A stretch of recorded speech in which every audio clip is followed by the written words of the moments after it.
think of the talk this week about, the fact that the Jets and Joe Douglas are trying to keep an eye on all the top receivers, including Deebo Samuel? Would you trade Deebo Samuel for what the Miami Dolphins just got for Tyreek Hill? 5 picks, including No, one. I wouldn't. I'm tempted. I would trade Kittle, but I think there's a difference trading 28-year-old Tyreek Hill, whose game is all built on speed, and that speed could go this year, next year, the year after that. Trading 26-year-old Deebo. I mean, it seems like Deebo could have two more elite years left in him. And if you trade him for picks, you're not that good at drafting. I mean, I know. You know what I mean? Like, nah, I think I might trade Deebo in a couple years, but not now. He's the best player in the league. I think now's a good time to I think the question with Deebo is not do you trade him, but what do you pay him? Because he's paying him a ton. You're paying him a ton, but at the same time, you're playing him at running back. So what are you expecting to happen? You could give him $30 million, but you play him at running back. What's he going to be when he's 29? Is he going to be in the league when he's 31? Is it worth a long-term investment if you're going to play him like he's Le'Veon Bell? That's my question. So you could go year to year. You could franchise tag him. You could not give him a 5-year extension, but they're going to. And that, to me, makes me a little nervous. Just like he's had injury issues. He pulls groins, hamstrings, and he's playing running back at least half the time. Good luck. I know. It's really it's even more so than, it's even a bigger question to ponder because he's a wide receiver that you use as a running back in short yardage and goal line situations. Yes. And now you're talking about paying him a ton of cash long-term, like a commensurate with the top wide receivers in the sport, but you're going to use him like the Niners of the 80s used Tom Rathman. Yes. I mean, yes, absolutely. Craig, from the first Rams game that's on, a gamble. He was getting 5 carries, 5 catches a game. Like he could last a while like that, but it seems like most running backs break down after 2-3 years. I'd be nervous paying him because of the soft tissue injuries he's had going back to South Carolina. Awful lot of quad and hammy pulls. So what I would do is just, go year to year with him. Take it year to year. I don't see why you have to give him a 4 or 5 year deal just because he wants it. Yeah. I mean, what's he going to do? Hold out? Who was the last player who held out? No, it's you just don't do it anymore. Yeah. It's way too expensive. You don't get your money. It used to be they'd fine you $40,000 a day. And then when you came back, the team would sort of wink, give the money back to you like, hey, here's a signing bonus. We're all good. First of all, you're not allowed to do that anymore. It's against the collective bargaining agreement. And now it's $50,000 a day, I believe. So he's made $6 million in his career. That means he's pocketed $3 million after taxes and agent fees. And he has a lot of ice and a nice car. So I'm thinking he probably can't afford to take a year off football. No offense, I would have the same stuff too, but not like Jimmy Garoppolo could do something like that with $110 million. Deebo can't. Deebo has to play football. So don't just bend over backwards to be nice. Sorry, it's a business. It's not a family. Yeah. And I couldn't agree with your point more. I did a video this week on my channel on all those receivers. I mean, I looked at the list of receivers that the Niners have drafted in the last 25 years. It's a ridiculous list. I mean, it's failure after failure after failure, and there's only one Pro Bowler on that list, and it's Deebo Samuel. So even if you're getting 5 picks, it took you 25 picks to find 3 or 4 decent receivers and 1 Pro Bowler, but you're going to trade your Pro Bowl receiver for 5 picks and hope that you land another one. It just doesn't add up. No, I mean, Deebo is so important that I actually feel we talked last week. We were talking about, is their Super Bowl window open? I kind of want to change my answer. I almost feel like as long as they have Deebo, he's 26 and he's not hurt, and they keep giving him the ball, they don't forget down the stretch in the fourth quarter, they could beat anybody. And that's what even makes it's almost like looking at what the Warriors have done the last few years. You had Draymond, Steph right at the end of their prime, and you're drafting guys who are 18. Like, what are you doing? Like, commit to your window now. Commit to Deebo now, because you don't know what he'll be when he's 28. Maybe you might want to trade him when he's 28 if he's not getting 10 yards after the catch per reception. Maybe he's down. Like Tyreek Hill. He's a good player, right? Like, if you look closely at his stats, averaged 11 yards a catch last year, 4 yards after the catch. Maybe the Chiefs are right. Maybe the Chiefs know what they're doing. Well, I'll say this. Yeah. Vegas agrees with you, Grant. The Niners are a Super Bowl contender right now with Lance. But, I mean, since we don't know what Lance is, like, what's the worst he could be? Then when you factor that in, is the Super Bowl window really open? To me, your Super Bowl window has to be in some way almost directly tied to your quarterback and how your quarterback's playing. True. And so I hear what you're saying. I agree with you that Deebo is the most important offensive player. Yes. But is there a window open if Deebo's great and Lance is a turnover machine? No, you're right. I don't know. I got to see some baseline of Lance for I don't know how many games, but I would say 5 or 6 games. Some baseline of what the expectation of his play really is. If he had a decent baseline, I'm with you on the Deebo take.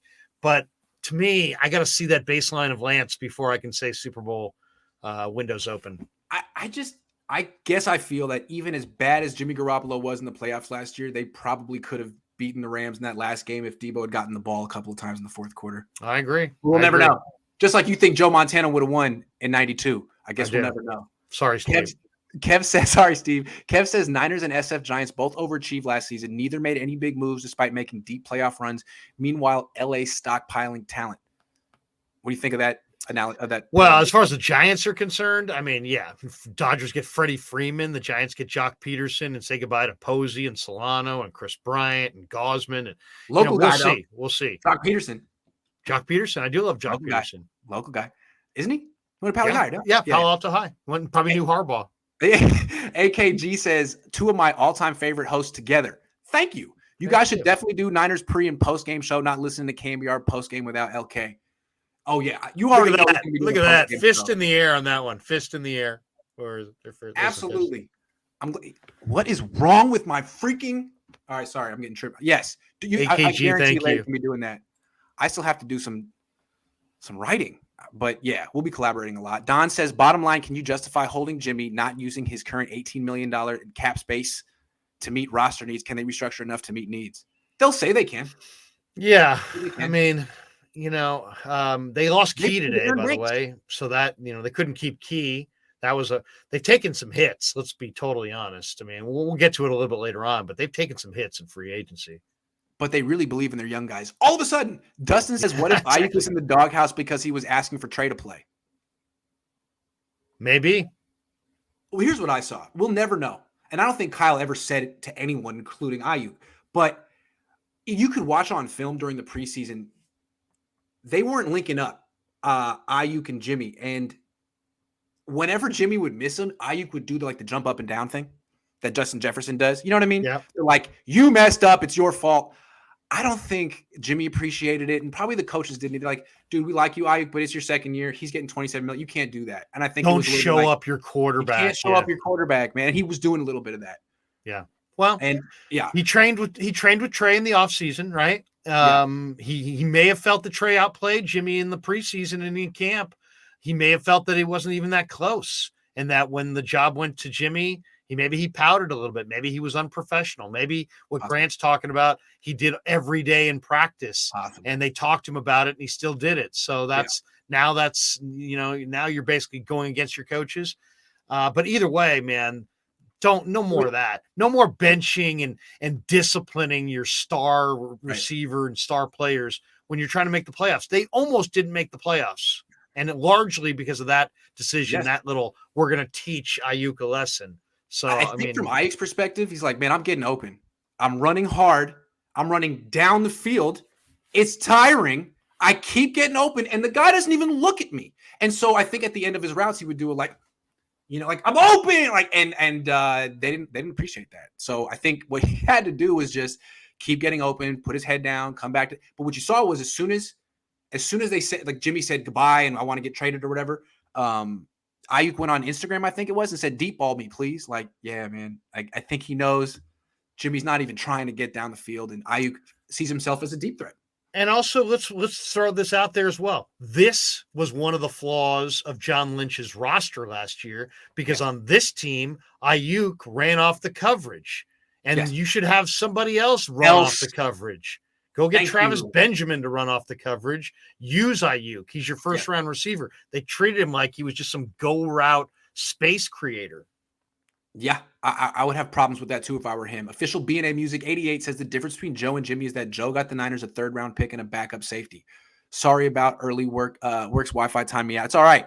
So yeah, I forgot to even look at what the Niners got for Joe Montana. What did they trade him? Joe did not get a third round pick. I think Joe fetched a first because that wasn't the Dana Stubblefield Todd Kelly draft. They went back to back. Dana Stubblefield. One of those picks. I think it was okay. Dana Stubblefield they got. I think you're right. I think it was a first and a third and David Whitmore. That's what it was. Okay. M9er says if Lynch is unable to trade Jimmy at the start of the season, they keep him and get the comp pick next year. What does Lynch's job security look like? I mean, Jed gave him his blessing. Yeah, I mean, Lynch is set. I mean, I think Lynch is set. I think Lynch, they've already done enough in Jed's mind. Yeah. Young John Sebastian, I can't do the rest, but I appreciate you. Says Young did not cost 3 first-round picks plus 1 third-round pick, second and a fourth. 1990 NFC Championship game decided Montana's time was up in SF. That's a good little bit of a history. The Niners, I mean, Wall saw kind of an opportunity, bought low on Steve Young, who was the number 1 pick, right? He was the number 1 pick in the USFL draft. He was a big deal coming out of college. LA Express, $40 million contract. It's an annuity, his wife said. No, but his mother said from the crowd. Yeah. No, but a second and a fourth. How about that? A second and a fourth. Walsh picked Hugh Culverhouse's pocket. Yes, he did. AZ Gaming says, do you think RB Trey is going to be good? Trey Sermon, what do you think? I do. I think he's going to be good. Well, I mean, first of all, I liked him with the Buckeyes. I liked him at Oklahoma. He's a pick and slide guy who needs to hit the hole harder, but he learned that lesson. Now he's going to get himself in better shape, leaner, faster, more explosive, more sudden, and you're still going to have that guy who can carry the ball a lot and run between the tackles. I like Sermon. Dan says, Grant, will you ever appear on Rombo's show? Sure. Tell him to reach out to me. I'm down. Always want to know. Thank you. When you're in LA, you're invited to De Carne Asada. Thank you. I don't know what that is, but I'll check it out.